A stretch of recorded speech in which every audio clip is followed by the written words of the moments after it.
Great. All right, everyone. So welcome and thank you for attending today's webinar, Fleet for Beginners with AssetWorks. My name is Mary Ellen Kennedy, and I'll be moderating for today's presentation. So we're going to go ahead and get started in just a second. But first, I would like to say that we are very excited to have Simon West Oliver with us as presenter today. So Simon brings over 30 years of experience delivering leading edge solutions to the fleet management industry, and he currently serves as the Director of Sales and Business Development at AssetWorks. So during today's presentation, Simon is going to walk us through all of your top questions about the fleet management industry and fleet management software in general, including how different roles use the software, what kind of data is collected, your expected ROI, and how today's top fleet trends like decarbonization and ownership to usership affects fleets across the United Kingdom. So before I pass things over to Simon, I do just want to give everybody a quick heads up. The microphones have been muted. So if any of you have any questions at any time during the presentation, you can use the WebEx chat tool. You should all see the chat icon located on your screen, and this acts as an instant messaging tool. So please feel free to use the WebEx chat tool to enter any questions during the presentation. If you send them to host, that's me, and I'll be happy to field and relay them to Simon at the conclusion of the presentation for a brief Q&A. So with that said, I think we're ready to get started.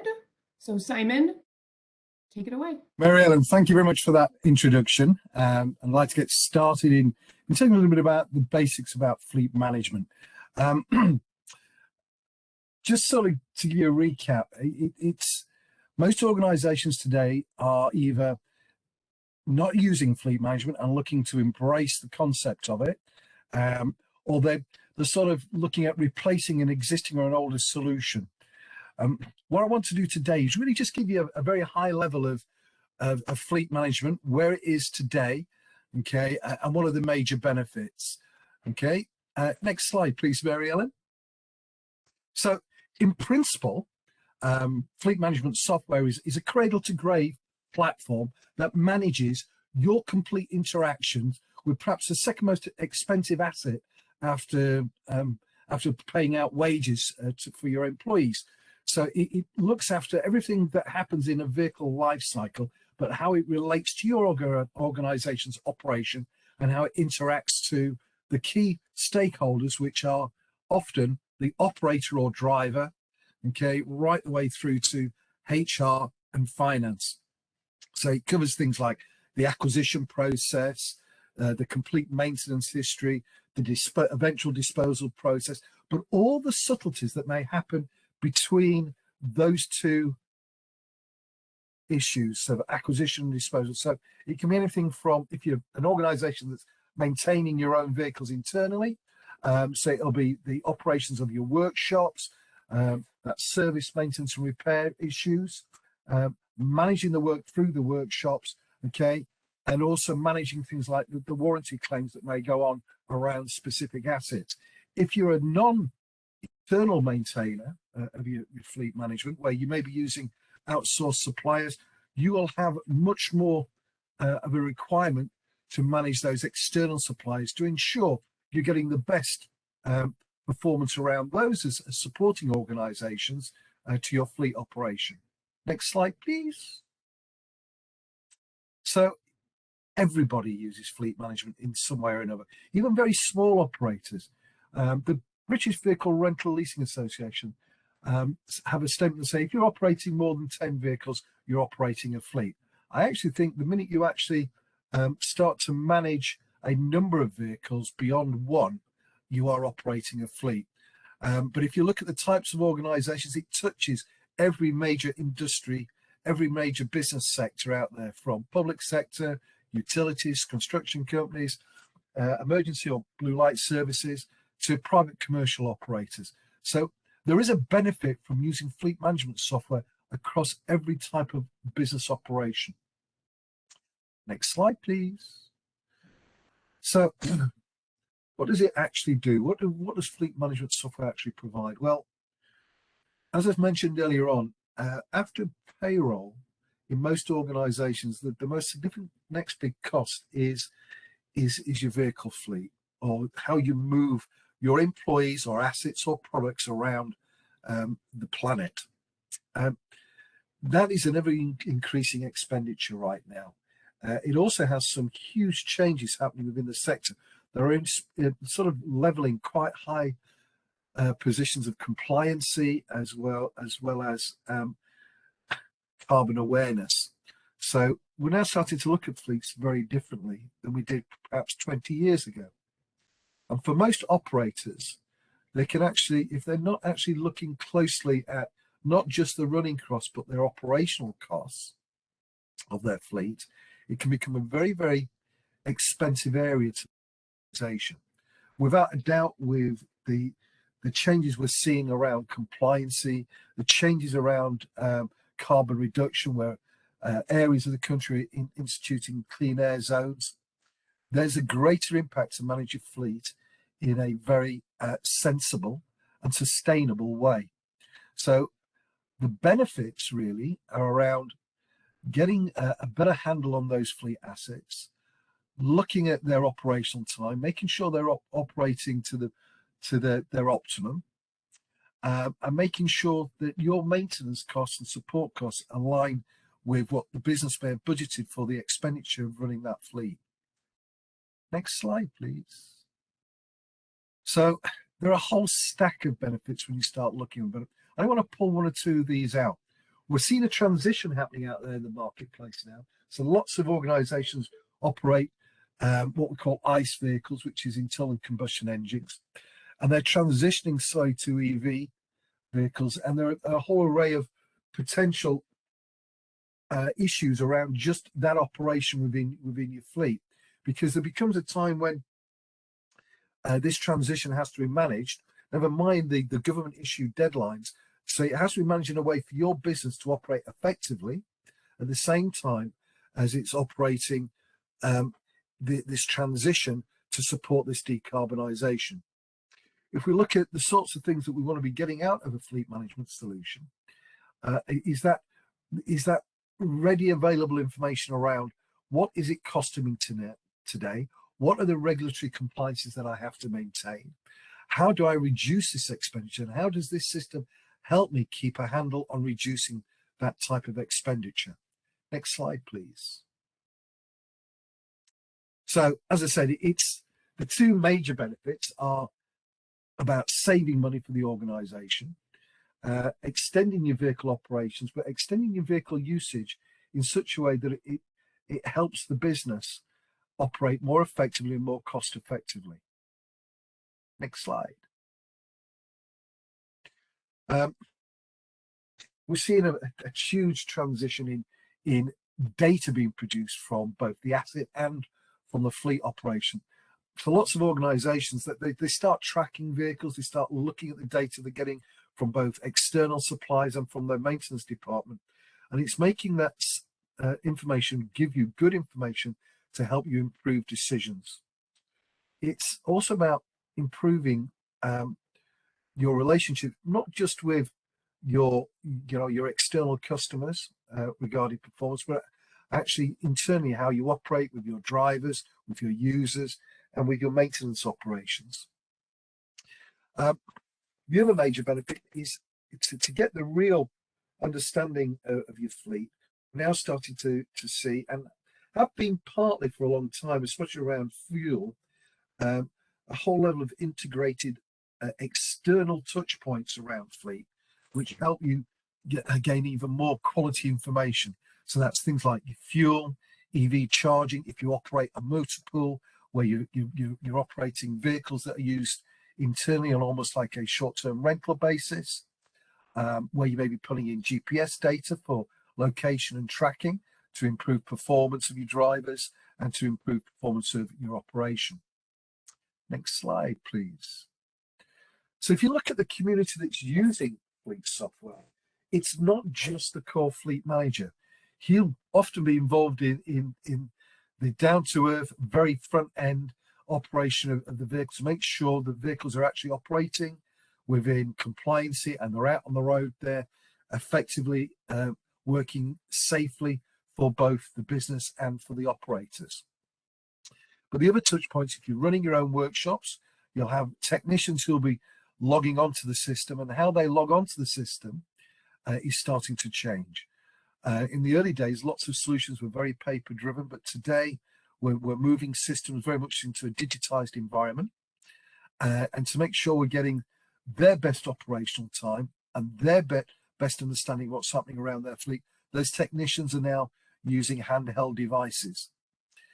If we look at the information that we're producing, we're getting data analysts for the business who will be looking on all the information that's coming in and making critical decisions about what we do with future asset acquisitions and future asset disposals, especially as we start to bear in mind this ecological change around operating sustainable and decarbonised fleets. Next slide. So other areas which we'll touch on, obviously we'll be talking to our purchasing and procurement departments and our HR department, who want valued information from the system around drivers and operational activity. Procurement wants to make sure they're making the best decisions for the business around the types of acquisitions of fleet that you're actually buying. The other is, of course, that if you're running your internal own workshops and maintaining the vehicles, okay, it's having ready access to the system to make sure that you're managing components that may be coming onto vehicles, managing the circular times for replacements correctly.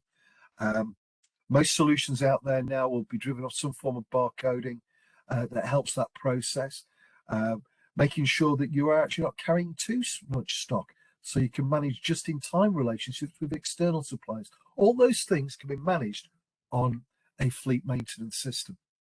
And of course, I mentioned lightly before, is the ultimate end user are the people who are actually using the assets, and they can be very powerful sources of information. And the more you integrate that process outsourcing to the drivers, it also gives them a level of responsibility around the assets they're using, and that they're using them correctly, safely, and to the best benefit of the business. Telematics has emerged as being a major benefactor to that, but many organizations still aren't operating telematics on their fleet, as it's often viewed as being the big brother in the cab. But they can, if managed correctly, be great assets to the driver and great assets to the business. Next slide, please. So if we look at the sort of data that we're starting to get out of a fleet system, that data has to produce good quality information, and it's changing. As we see this major swing towards different powertrains, as we move from ICE to EV, data very much, as something Capgemini said, has now become the new 21st century oil, and it's shifting the whole dynamics from horsepower to computing power. Trying to get to is less asset failure. So by having good planned and unplanned maintenance around the sorts of data that we're getting in, it makes us a little bit more predictable around taking assets off the road at the right time that suits the business, doing the compliancy work, whether it's being done internally or externally, in an effective way that actually benefits the business. We're also looking at, have we oversubscribed with the amount of fleet that we've got? And the quality of data we get back tells us very, very quickly that we maybe, if we suddenly find that we've got assets that are sitting in the motor pool for too long, and do we really need those assets in one location? Should they be in another location? Is the maintenance history telling us something about the assets that we're acquiring? Are they the right assets for the job? Are their average failure times telling us that we may be using the wrong asset for a particular type of activity? And then, of course, the most important thing that having a fleet system does is help you keep a day-to-day control of the financial activities that may be happening, whether you're running external or internal workshops, or whether you're running external or internal fuel. This gives you a day-to-day view on what that expenditure is, and actually flags up where you may be having issues, and where maybe today you could be having shrinkage issues around parts and around actual fuel. It also helps the predictive operations of going, so moving forward, as we see changes in our business, or as we're choosing assets, it helps us long-term plan about our replacement. So we then get to start replacing vehicles at an appropriate time. We're managing the whole life cost of the asset far better. And we're starting to make predictive information about when we should replace certain assets. Thank you. Next slide. So today, most solutions out there should give you a set of ready KPIs and dashboards. The best systems out there will give you agility around dashboards so you can make them very specific to your fleet operations.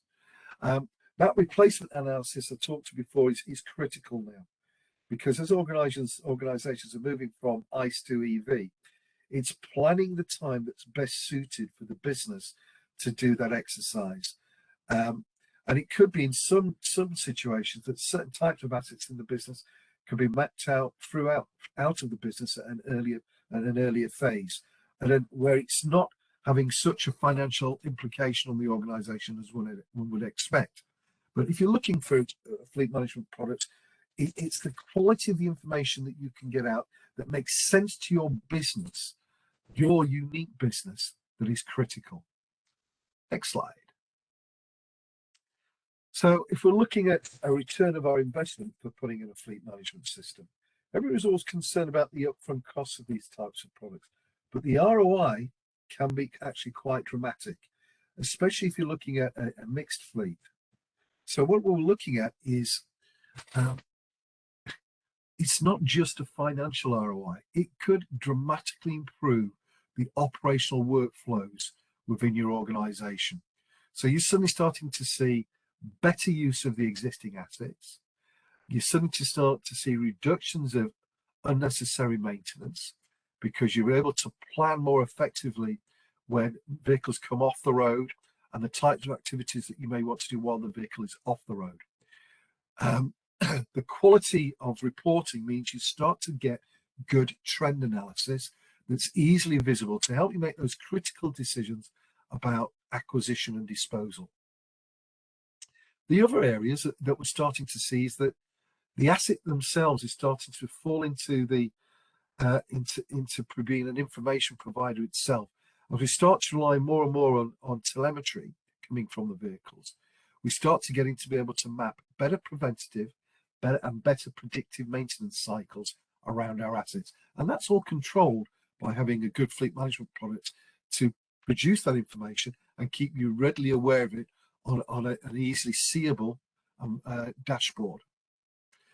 The ultimate aim at the end of the day is about saving money for the business, but it's also about managing these fleets in the best optimized way you possibly can. It's also about how you manage mobility in your organization, because you may suddenly find from putting a fleet management solution in, there's certain types of assets you no longer need, because you can manage the mobility of key individuals or assets in a slightly different way. Next slide, please. So what we're looking at is an increase and access to better quality information, which improves our overall ability to be able to manage and make quality decisions around our fleet. We suddenly start to see better use of components, whether they're being used from external providers or our own internal workshops. We start to manage to find out what types of assets are failing earlier in the operational cycle, rather than actually just living with sort of extended maintenance costs that we think we can't get away from by not managing those replacement cycles in a better way. We also start to see, if we're having to manage warranty periods, the ability to maximize the recovery. Because what often happens, parts get replaced, especially in internal workshops, and often the warranty against them parts is not often managed particularly well, because it's just hard to track during the busy day-to-day activities of actually maintaining assets. With a good warranty system built into the solution, you can start to track those warranty replacements more effectively and start to make sure that the organization gets the true financial benefit from reclaims on those warranties. Next slide. So one of the greatest things we're seeing now, and the fleet industry is subject to quite a dramatic change in the next 5 to 10 years. It's not just the fact that we're now starting to see an increase of different EV type take-ons at all different levels of the fleet. What we're starting to see is a trend to manage our fleets in a more ecologically friendly way. And the big message is about decarbonisation. We're all probably fully aware now about the external outputs that come out of an exhaust pipe. So as we see the move from our traditional fuel sources into different types of fuel sources, it's managing, okay, those types of assets and the transition from older types of assets to new assets. Any fleet system that you should be looking at should not just be managing your ICE platform today, but should be managing EVs that are now becoming more prolific, but also looking at other powertrains that may need to be managed in the future, like hydrogen cell technology. All will bring their unique requirements, they'll bring their unique changes in how your operation may work. And that needs to be part of the focus of any fleet solution that you look at. Next slide, please. So let's just cap that that view of what's happening in the marketplace. I call it the 7 pillars of sustainability, and it's starting to affect how we operate fleets, but how we actually move as businesses and organizations. You'll often hear the term mobility as a service, but it is quite important. If you're looking at your fleet operations, and if you're running a large pool of grey fleet, it's time that you start to look at the carbonisation of that grey fleet by offering some form of mobility platform. So your product really should have, your fleet management product should have some way of managing some form of subscription, short-term rental, some platform of actually replacing that grey fleet operation. Decarbonisation is not just about the exhaust fumes coming out your vehicles.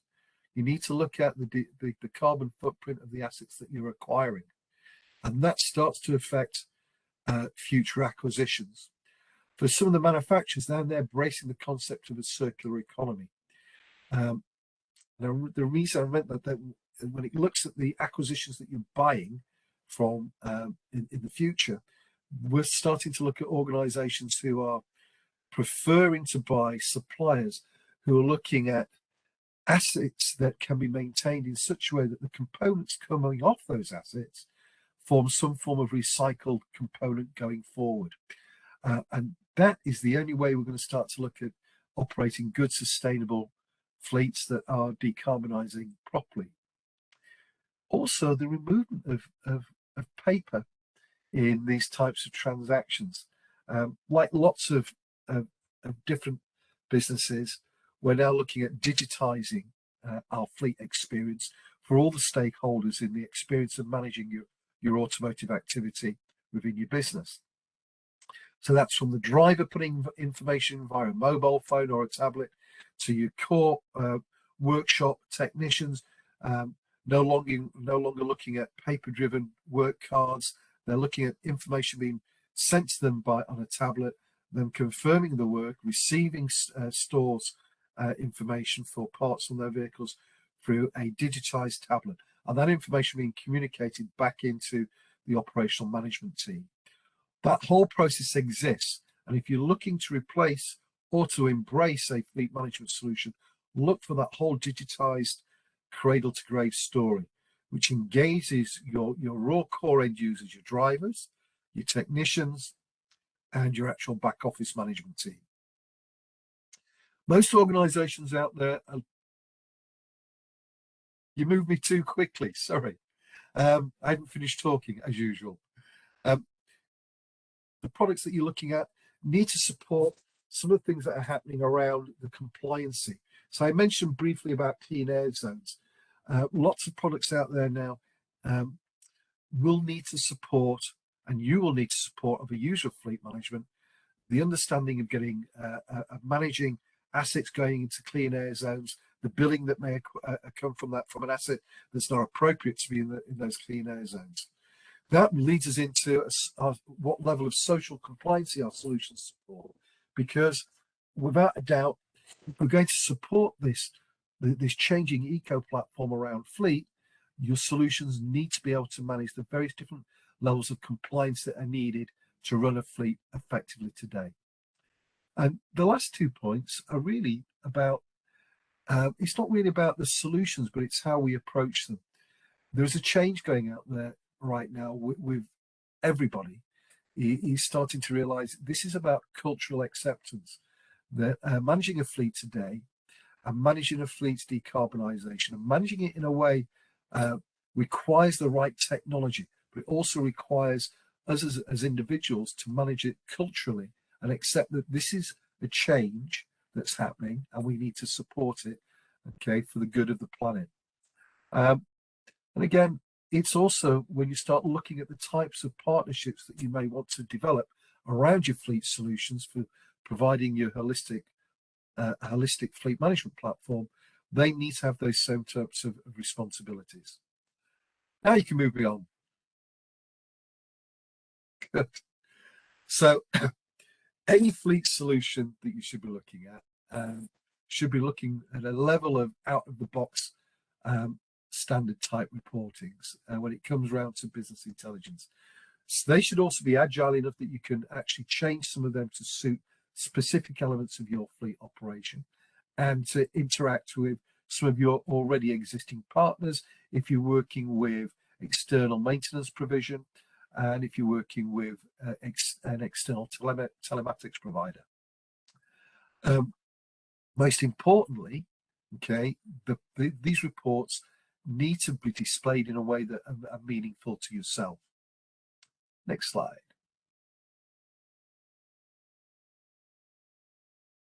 Good. So we are seeing a change in the marketplace, and I mentioned this earlier on.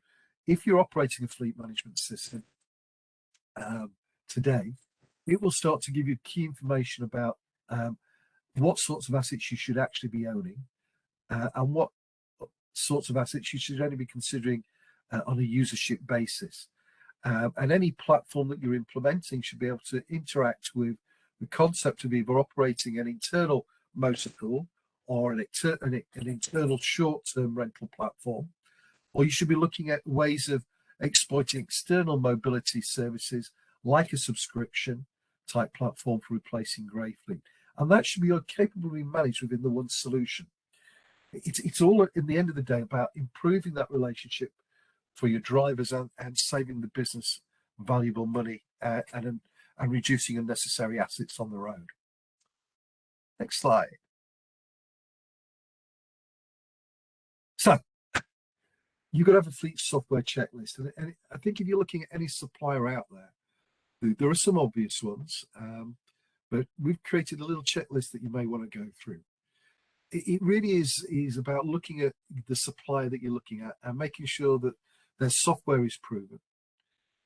It's already respected within the fleet industry, and it has some users that they're prepared to give good references around the product and how the product's used.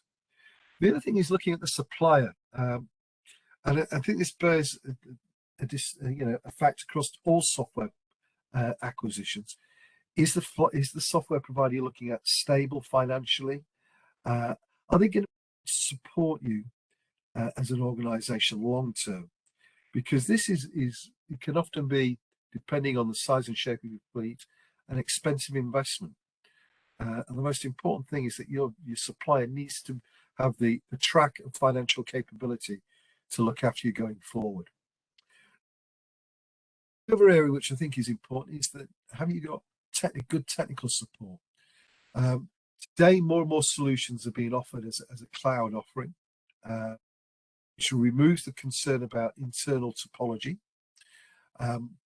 But does that organization support that solution effectively in the cloud and with the right levels of cybersecurity, which is very, very important? Next slide, please. Do they offer the right sort of training? Lots of organizations provide solutions. They'll provide adequate manuals, but you really need to have that hand-to-hand training. And you need to building a training program within your business. No matter what size of the fleet you have, you've got to remember that people join your business and they leave your business. And you need to have a supplier that will support your future training needs for your existing users and for internal, what we call super users in most software businesses, that will involve them being involved in knowing triaging situations before you actually go back to the actual supplier. So you're actually reporting them in an effective way, but also they can actually disseminate knowledge of how to use the product on a day-to-day basis. These upgrades, how does the supplier manage upgrades? How are you going to manage upgrades to the solution as they arrive? Because there will be changes with solutions. There may be changes around at one end, the UI, the user interface. There may be changes around compliance regulation that needs to be brought into the solution. Okay, and you need to be able to manage those internally, as well as understanding how well your supplier manages them to help you make them effective. And the next area, which is quite important, like lots of things in the marketplace, they age. You really need to understand your supplier's commitment to the sector, how they're embracing and solving industry issues that are appearing, and how they're maintaining their products and their knowledge around innovation that's starting to impact the sector. All through this presentation, I barked on a little bit about decarbonisation, the new eco-fleet environment. It is a change and it's happening now. And we're trying to help organisations transition. Any supplier that you look at needs to understand what's happening in the marketplace. Their products need to be innovative. They need to be holding some responsibility for the direction of their product being fit for purpose, not just today, but in the future.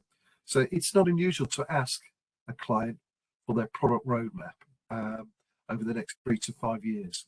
And it's always advisable that you do a little bit of research about where the major impacts are likely to be coming in the sector. Next slide. Good. So I hope some of that information I've given you was helpful. And now if you are in the position of considering changing your fleet management software, or you're thinking of embracing fleet management software for the first time, you need to ask yourself a couple of questions to know if you're really ready. So the big one is, and I would imagine you are you looking to save money? Because that's the main impetus of buying fleet management software. It's about saving yourself time, money, and effort around managing what is a very expensive acquisition for a business. Okay, so that leads us on. Do you really need to get the most out of your vehicles and assets? So are they performing? Do you really know if you're getting the best performance? Are you optimizing your fleet? How much downtime is your fleet suffering due to bad maintenance or irregular maintenance activities? And do you have problem assets that you should really be considering disposing of earlier in their life cycle?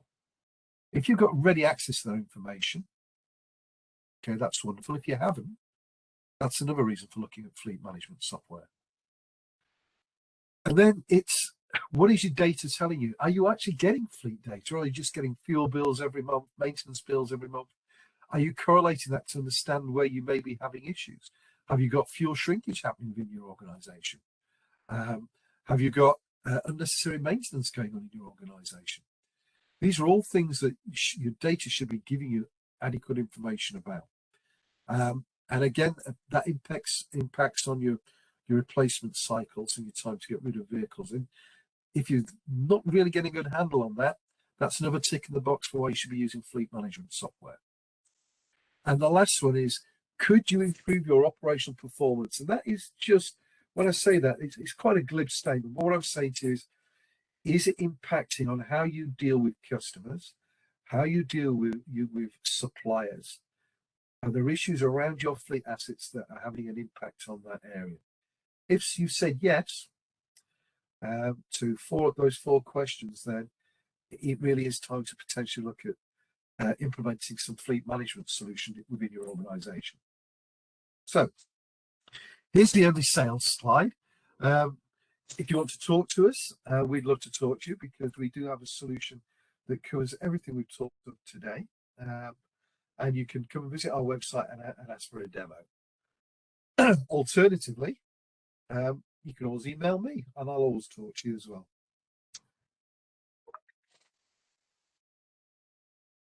So, Right. All right, I'm back. Hi, everyone. So we are now going to open up the floor to some of your questions. So just a reminder, if you have any questions at this time, please send them to host using the WebEx chat tool on your screen. Provided that we have enough time, I'll pass your question to Simon and he'll be happy to give you an answer. So Simon, we did have a few questions come through, so I'll just rattle them off. The first one is, my technicians are still using paper forms on the shop floor. How can we modernize or add tablets without disruption? Okay, Mary Ellen. So if your system is very paper driven at the moment, and you're using it, an internal workshop, okay, moving towards a digitized platform is obviously the obvious thing to do. It's a two-way street though. You need to make sure that the solution that you're looking at operates a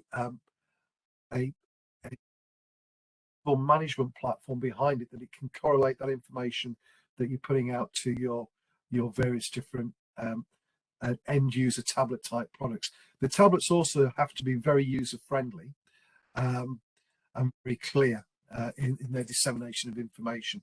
So look for a supplier which has sensible workflow within those sorts of devices.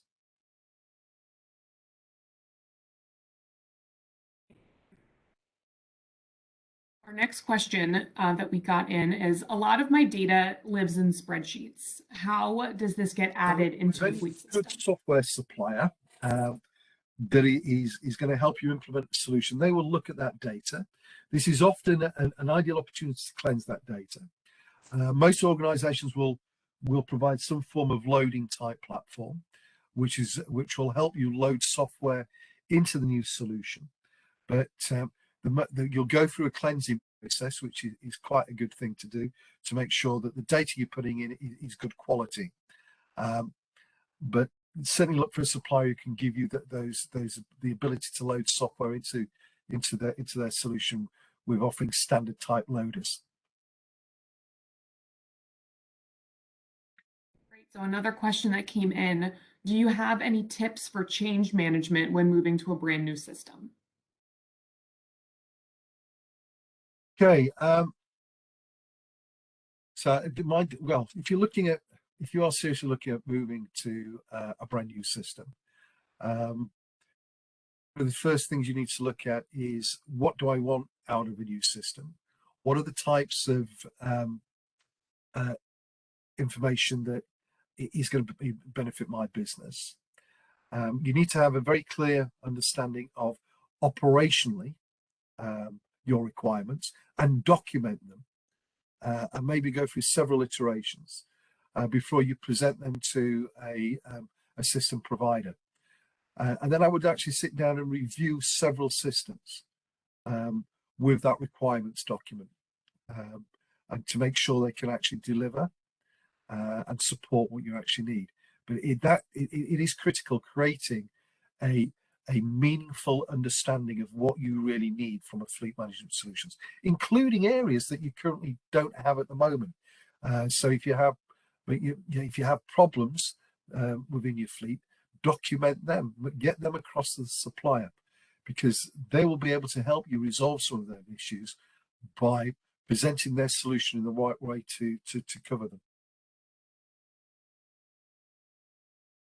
Well, Simon, I think that's everything we have time for today. Other questions are coming in, and the answer is yes. So we did record this presentation, so you'll be able to access it. We'll email it directly to you after this. But for the sake of time, I think that's all we have time for today. So I would really like to thank all of you again for taking the time to attend today's presentation. Simon, I'd also like to thank you on behalf of AssetWorks once again for sharing your expertise with everyone today. As everyone can see, Simon's contact information is available here in case you have any follow-up questions. You can email Simon directly. I hope you all have a great day, and we look forward to having you with us next time.